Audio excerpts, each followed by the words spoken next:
Praise the Lord. கர்த்தருடைய பரிசுத்த நாமத்துக்கு ஸ்தோத்திரம். இன்றைய வசனம் ரோமர் 10 அதிகாரம் 9 வசனம். என்னவென்றால் கர்த்தராகிய இயேசுவை உன் நாவினாலே அறிக்கையிட்டு தேவன் அவரை மரித்தோரிலிருந்து எழும்பினார் என்று உன் இருதயத்திலே விசுவாசித்தால் ரட்சிக்கப்படுவாய்.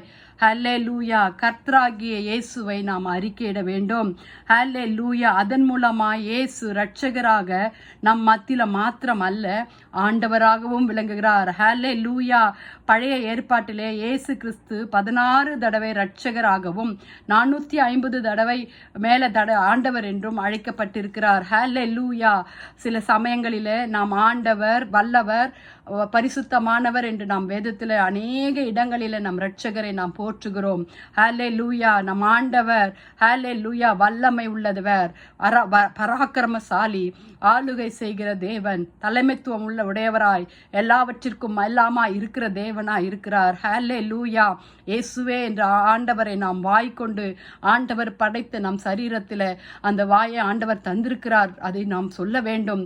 அப்பா, எங்கள் வாயினால் உம்மை துதிக்கிறோம். நீர் எங்களுக்கு ரட்சிப்பின் வஸ்திரத்தை தந்திருக்கிறீரே அப்பா. ஹல்லேலூயா. உம்முடைய வல்லமை விளங்க செய்யுங்க. ஆராதனைக்குரியவராய் இருக்கிறீரே, நம்பிக்கையா இருக்கிறீரே, கீழ்ப்படிய எங்களை வைத்திருக்கிறீரே, ஜெபத்தில் எங்களை நடத்துகிறீரே அப்பா. ஆண்டவரே, அதற்காக உம்மை ஸ்தோத்திரிக்கிறோம் அப்பா. வெளியரங்கமாய் கர்த்தாவே அப்பா, உம்மை நாங்கள் நம்புகிறோம் ஆண்டவரே. எங்கள் வீட்டையும் எங்கள் குடும்பத்தையும் எங்கள் சபையும் ஆவிக்குரிய வட்டாரங்களில் இருக்கிற ஆண்டவரே எல்லாவற்றையும், பண விஷயங்கள், கல்வி, பொழுதுபோக்கு, தொழில்துறைகள் போன்ற வாழ்க்கையில் எல்லா பகுதிகளிலும் நீர் ஆண்டவராகவே இருக்கிறீரே அப்பா. எங்கள் பிள்ளைகளுடைய வாழ்க்கையில நீர் ரட்சிப்பை கட்டளிடுங்கப்பா. ரட்சிப்பு கர்த்தருடையது என்று சொல்லியிருக்கிறீங்களே, அந்த ரட்சிப்பை எங்கள் வாலிப பிள்ளைகள் மேல ஊற்றுங்கப்பா என்று நம்ம ஜெபிப்போம். ஹல்லேலூயா. கிருபையுள்ள கர்த்தாவே, இந்த வசனத்திற்காக ஸ்தோத்திரம் அப்பா. இந்த வசனத்தை கேட்கிற ஒவ்வொருவரையும் கர்த்தருடைய கரத்துல ஒப்பு கொடுக்கிறோம். ஆண்டவரே ஸ்தோத்திரம். நீரே ஆண்டவர், ரட்சகர்.